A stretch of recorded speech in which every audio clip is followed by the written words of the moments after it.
Grief.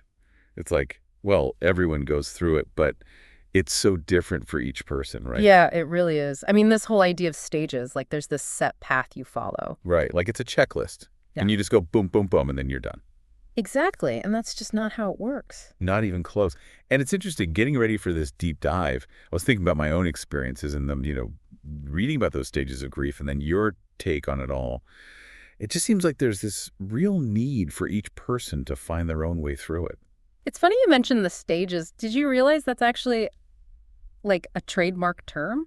Wait, seriously? Yeah, like someone owns the rights to those stages of grief. It's kind of wild when you think about it. It's a little strange, right? Like grief is so personal, so I don't know, to try to package it up like that. Totally. And that's why it's so important, I think, to be really careful, to be nuanced, to not just go for these like one-size-fits-all answers. Exactly. And that's actually something that really drew me to this idea of meditation, this idea of stillness.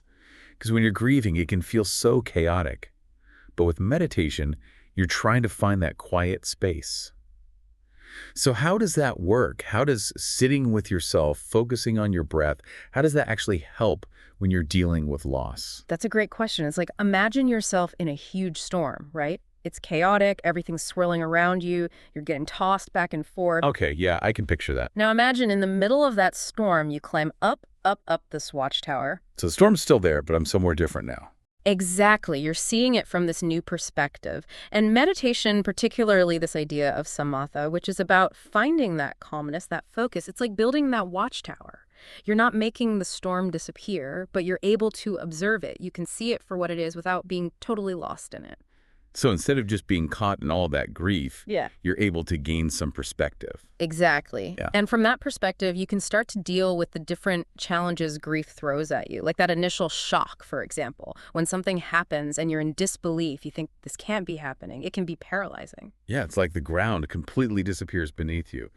When I was reading about this, the story of Kisagutami from Buddhist teachings came to mind. It just seems so relevant. Ah, yes. That's such a powerful story. For those who don't know, it's about a woman who loses her child and is desperately searching for a way to bring him back. And she's told to find a mustard seed, but only from a house that's never known death, which of course is impossible. But it's the searching, the encountering other people who've also lost someone, that helps her eventually find some kind of peace. Right, and it really speaks to what's so important about dealing with that initial shock of grief. You need to find a moment of stillness. Just like how Kisagatami's search led her to something deeper, meditation, even for a little bit, can help you create the space you need to just process what happened. Instead of just, scrambling for answers that aren't there, you're giving yourself permission to just be with your grief. Exactly. And that space, that permission, it's so important, especially when you're dealing with denial and numbness. Those times when it just feels easier to shut down than actually feel the pain. Oh, absolutely. Yeah. It's like, if I don't think about it, maybe it's not real. Right. And I think we all do that in our own ways. It's a natural human instinct. Definitely. But just like you can't outrun a storm, you can't outrun your own grief forever. You're going to get caught eventually. Exactly. So that's where meditation comes back in, right? It's not about pretending those tough emotions aren't there. It's about acknowledging them. You're exactly right. Meditation is about learning that the only way to really move through difficult emotions is to sit with them, even if it's uncomfortable. It's about saying, hey, numbness, I see you. You're not pushing it away, you're acknowledging it. And in doing that, you start to make space for healing. It's almost like you're befriending your grief instead of trying to fight it off. It sounds counterintuitive, but I can see how that shift in thinking could make such a difference. It is. It's a practice, like anything worth doing well. Now, what about those times when grief, it's less like a wave and more like you're knocked over by the tsunami, that feeling of panic, that complete loss of control? How can meditation help with that? Oh, that's a really good question. And it's where having a regular meditation practice can be so important. It's like learning to swim before you get thrown in the deep end. If you've never practiced, that panic is going to be even more overwhelming. That makes sense. So if you've already been working on finding that stillness, that connection with your breath, you're more prepared to handle those really intense emotions. Right. It's not about stopping the waves. It's about learning how to ride them. And just like with physical training, consistency is key. The more you meditate, the easier it becomes to tap into that calm space within yourself. even when everything feels out of control. It's like you're building up that mental muscle, Yeah. right? Like we were talking about before, except now it's about finding that calm in the middle of all that grief. Exactly. It's about building up that resilience. And that's actually, I think, where things get really interesting, because one of the most powerful things about meditation is how it can help you work through guilt and all that rumination, those thoughts like, what if, and if only I had, the ones that just seem to take over after a loss. Oh, tell me about it. For me, those are the absolute hardest thoughts to shake. It's like they just keep playing over and over in my head. Every little mistake, every missed opportunity. It's so common though, right? It's that human thing, that need to try to make sense of things, even when, maybe there isn't a reason. And we get stuck in those loops of, if only I had, or what if I had done things differently? And it is exhausting. It's Yeah. like you can't escape it. You get so stuck in the past that it's hard to move forward. That's it, exactly. And that's where meditation, that mindfulness practice, can be so helpful. Because it's not about pretending those thoughts aren't there. It's not about erasing the past. It's more about learning to just observe those thoughts without judgment. Okay, so instead of letting the what ifs take over, you're creating that space to acknowledge them without letting them control you. Yes, you've got it. It's about shifting that focus from what was to what is right now. Because honestly, the only moment we really have any control over is the present moment. And that makes me think about the Buddhist concept of impermanence, the idea that nothing stays the same. That can be a really tough pill to swallow, especially when you're dealing with loss. But I can also see how there's freedom in that too. Absolutely. Because when you can really grasp that impermanence, that constant change, it can be so freeing. It helps you let go of that need to control everything, to try to relive the past, and it lets you just be present, right here, right now. Yeah, it's like you're letting go of those thoughts that are tying you to the past. And even though it might be a current of grief, you're allowing yourself to be carried by the current moment. Beautifully said. And that actually brings us to another important part of moving through grief, and that's the resistance we often feel to normalcy.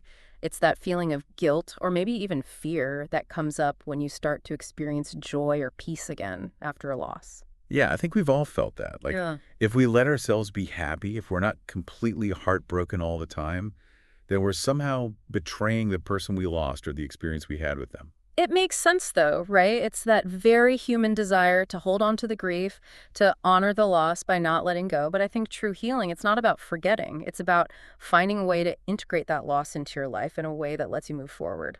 So it's like finding that balance, honoring the grief, but also allowing yourself to experience the good things that are still in your life. Exactly. And meditation, because it focuses so much on acceptance, on finding that sense of balance, it can be really helpful in that process.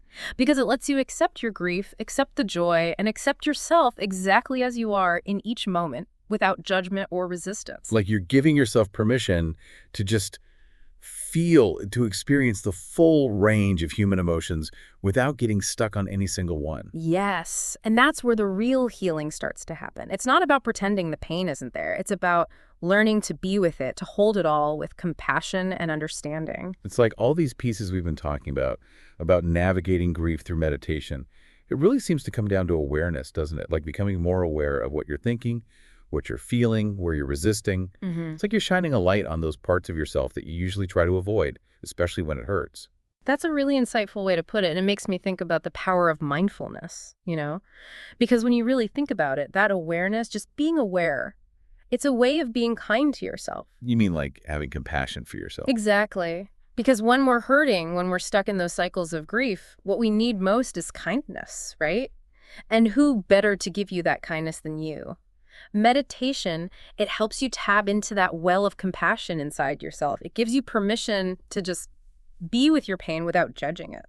It's like we're extending that same empathy that we'd offer a friend to ourselves, even those parts of ourselves that feel kind of messy and broken. Exactly. And that's where the real healing can begin. Not by pretending the grief isn't there, but by just being with it, approaching it with this gentle acceptance. And as you cultivate that sense of compassion for yourself, it naturally starts to flow outwards too, to other people who are going through their own tough times. Because you never really know what someone else is going through, do you? Even if they've experienced a similar loss, their grief is their own. It is, and that's why it's so important to approach these conversations with a sense of openness and try to listen without judgment. Because sometimes, instead of trying to fix it or offer advice, the best thing we can do is just be there. Just let the other person know they're not alone. It's about acknowledging that shared humanity, recognizing that grief, in whatever form it takes, it's something we all go through. It really is. And just like meditation can help you find those moments of peace in your own life, it can also help you be more present for other people, to show up with more empathy and compassion when someone you know is hurting. So for anyone listening who might be struggling with loss right now, what would you say is the most important thing to remember? I'd say be kind to yourself. Be present in this moment. And remember, you don't have to go through this alone.